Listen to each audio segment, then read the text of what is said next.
Crossroad number 37, to keep the covenant or to worship other gods. We are on Thursday of the 5th week of Lent, and we read from the book of Genesis. When Abram prostrated himself, God spoke to him, "My covenant with you is this: you are to become the father of a host of nations. No longer shall you be called Abram, your name shall be Abraham. For I am making you the father of a host of nations." And further on he says, "I will maintain my covenant with you and your descendants after you throughout the ages as an everlasting pact, to be your God and the God of your descendants after you." Covenant. According to Scott Hahn, a renowned biblical scholar, the heart of the New Testament and the Old Testament, the heart of the story of the Bible is the word covenant, which started with the covenant with Adam and Eve, and now the covenant with Abraham. Abram is now named Abraham because he is given a new mission, the mission to become the father of all nations. And the Lord wanted Abraham to be faithful to that covenant.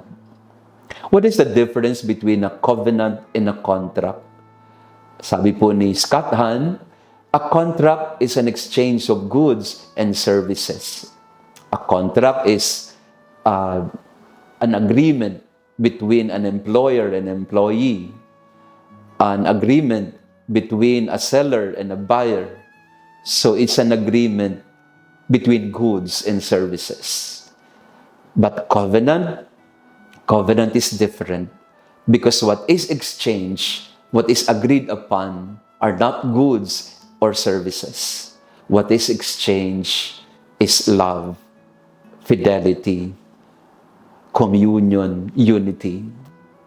It is an exchange of vows and promises of persons.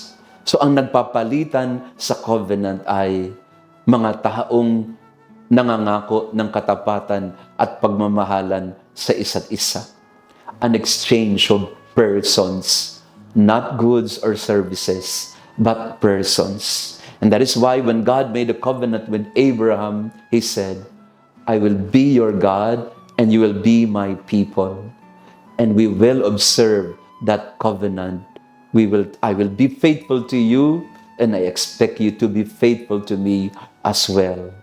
And this is reflected in the covenant of marriage between husband and wife.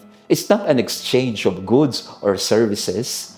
You are not rendering to one another services as husbands and wives. You are not just also exchanging properties. When you exchange your vows, when you say your I do's, you are entrusting your person to each other. You are entrusting your life and your future to one another, to each other's love and affection. Kaya iba po yung covenant. Kasi ang apektado dito ay tao, hindi pera, hindi ari-arian. And that is why when a covenant is broken or breached, when a vow or promise is not kept, when it is abandoned or forgotten, ano yung nasisira? Sino yung nasisira? Yung ugnayan, yung pagmamahalan.